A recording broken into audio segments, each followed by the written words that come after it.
My wife Alicia and I moved to Harbin, China in January 2013. We set up a home and joined Omega Baptist Church.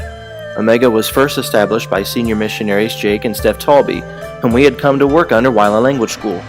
We began right away with language school and with our tutors to help us through the Chinese Bible.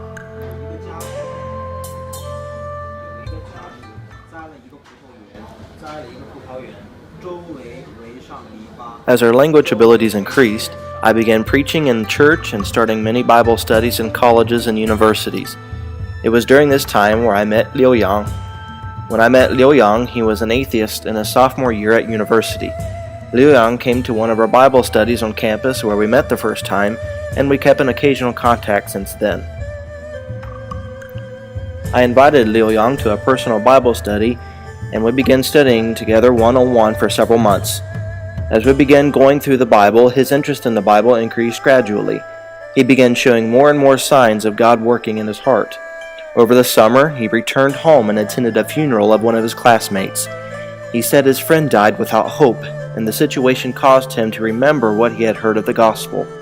Liu Yang began faithfully coming to church and learning more of the Christian life. Alicia made use of her home to invite several young ladies over for Bible study. Some of these ladies would make professions of faith and begin coming to church.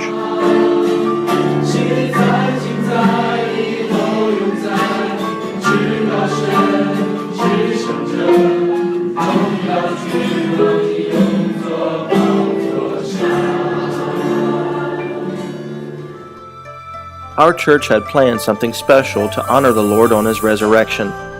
The church made this flyer to invite new families to take part in resurrection services. It was on Easter Sunday when we were visited by the Public Security Bureau. The events following their visit led to our arrest and interrogation.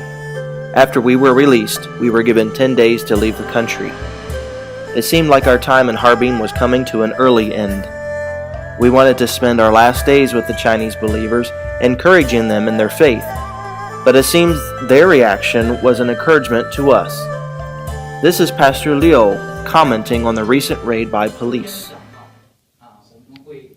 Pastor Liu said, "Last Sunday's message, nearing the end of the message, I felt God's working in my heart, and I saw that God was moving in your hearts. I felt like God's presence was clearly with me. At the conclusion of the message, I noticed a very apparent joy in everyone's expressions.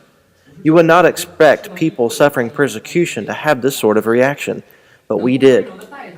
Normal people would not respond with joy unless God was with them throughout the whole ordeal. When the police were here, we treated them with respect and did not get angry.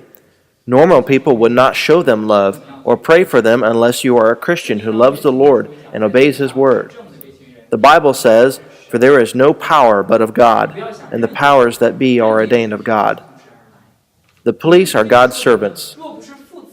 Jesus said, 'If the Father had never given it you, then you would not have any authority over me.' So they are God's servants.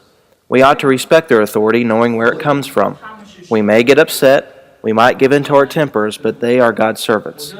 So if God's servant wants to come and inspect us, would you stop them? I've been arrested twice already, and a lot of people have asked me, 'What did they do to you? Did they torture you?' And I said, 'No, not at all. They just want to understand what we are doing here. We have done nothing wrong, and so why should we fear? They can inspect us, and they will find nothing to hold against us. So we have nothing to fear. They are God's servants.' So I thank God for the opportunity to experience this ordeal. I could not in 100 sermons help our church to instantly mature our church into a more steadfast faith. I have no way to make people love God and be a unified church, but God does one little thing with us and we experience incredible growth. My feeling is like what the psalmist said, 'I was dumb. I opened not my mouth because thou didst it.'" In our final days with the people, we baptized those who had been prepared, including my friend Liu Yang. This is the testimony he gave the night of his baptism. Liu Yang said, "Before, I feared what people would think of me becoming a Christian. John spent a lot of time with me, and I was especially moved. He helped me realize Jesus Christ's love for me and the salvation that is in Him. So now, tonight, I will be baptized without fear and with great pride. I am happy to give a testimony for the Lord. and my brothers and sisters which are here tonight. 自己可就特别开心。 It is our desire to see several hundred more like Omega Baptist Church, and another 1,000 more like Liuyang. So would you pray that God would open the door for us and others to preach the gospel in China?